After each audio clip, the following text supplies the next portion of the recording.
Welcome to MG9 news. వైభవంగా శ్రీరామలింగేశ్వర మహోరథోత్సవం. కర్నూలు జిల్లా మంత్రాలయ మండలం తుంగభద్ర నది తీరాన వెలిసినటువంటి రాంపురం ఆరాధ్య దైవం శ్రీరామలింగేశ్వర స్వామి మహారథోత్సవం కన్నుల పండుగ నిర్వహించారు. ఆలయ అర్చకులు శ్రీరామలింగేశ్వర స్వామికి అభిషేకం, పుష్పాలంకరణ, మహామంగళహారతులు వంటి ప్రత్యేక పూజలు నిర్వహించారు. శ్రీరాముడు అరణ్యవాసం సమయంలో తుంగభద్ర నది తీరాన పర్యటిస్తూ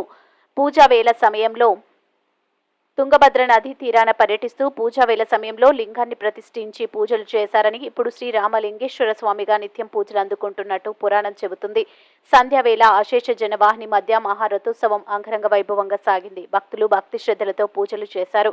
రాంపురం సోదరుడు శాసనసభ్యులు MLA Y Balanagi Reddy, Sai Prasad Reddy, TTD పాలక మండలి సభ్యులు సీతారామిరెడ్డి రామలింగేశ్వర స్వామి రథోత్సవంలో పాల్గొన్నారు మరియు అన్నదాన కార్యక్రమం జరిగింది.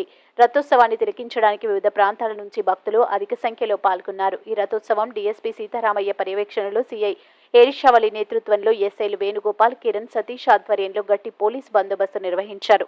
ఈ కార్యక్రమంలో జాలవాడి మాజీ sarpanch YB Basanna, G Veerapakshareddy, MG9 TV బృందం, టౌన్ రిపోర్టర్లు Narasimha Achari, Mantralayam town reporter Maqbool Basha, Emmiganur Mantralayam town reporter Maqbool Basha, Emmiganur rural reporter Veeresh Achari, Brahma, అమ్మ ముకరన్న, వీరనాగప్ప, లక్ష్మణ, సంజీవులు తదితరులు పాల్గొన్నారు.